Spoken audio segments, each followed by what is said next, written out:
too briefly. Absolutely. I do appreciate you mentioning the fact that this is an emergency, and so seems like I'm hearing that term a lot. But the amendment that I'm offering, and Yeah, and we're not talking about cheese as an emergency. the so. amendment that I'm offering will mitigate some of the problem by transferring $1 billion from the Department of State, its Development Assistance account, $800 million from the Economic Support Fund to Customs and Border Protection for constructing a fencing in the Rio Grande Valley sector.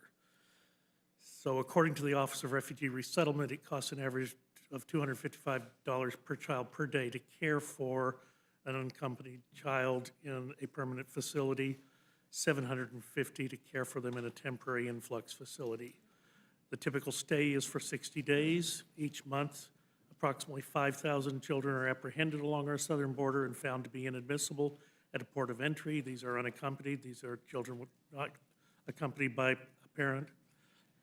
If this trend continues, ORR will care for 60,000 unaccompanied children in fiscal year 19. My amendment takes the average cost of care at $500 multiplied by 60 for the days spent in care, multiplied by the approximate number of unaccompanied alien children who will receive care in fiscal year 19 to calculate that $1.8 billion figure. Since 2015, on average, Customs and Border Protection has apprehended or found to be inadmissible 47,000 unaccompanied alien children each year. So the central governments of El Salvador, Guatemala, and Honduras have been unable, sometimes unwilling, to combat corruption, drug trafficking, and gang violence. And I don't say this lightly, but we have been dealing with this problem now at least since 2014, in all likelihood much longer. The country of El Salvador has elected a new president, and I'm grateful to see that.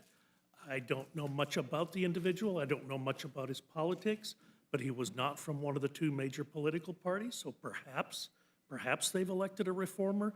But I do know this, in Washington, D.C., if you want to make something important to someone, you have to make it about their money. That is why this is making this about the money that they receive from the Department of State, and instead reimbursing the American taxpayer for taking care of their children that they've been unable to care for themselves. Going forward, I would certainly be open to other options for these countries. I think the Office of Private Investment has done a great deal of good in the country of Honduras when I was down there. I was grateful to see that, but at the same time, the governments of these countries have an obligation to take care of their children. I am trying to get their attention and in turn pay back the American taxpayer for some of the cost. It's like we're billing them twice for the same activity.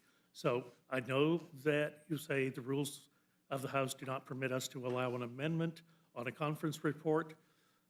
We are the Rules Committee. We make the rules. And so it is entirely within the province of this committee to make the amendment in order. But I do appreciate what the chairman has said, and likely we will hear this discussion again when we do the appropriations this summer. No, Thank you. I'll yield back. You heard the gentleman's amendment. Any comments or?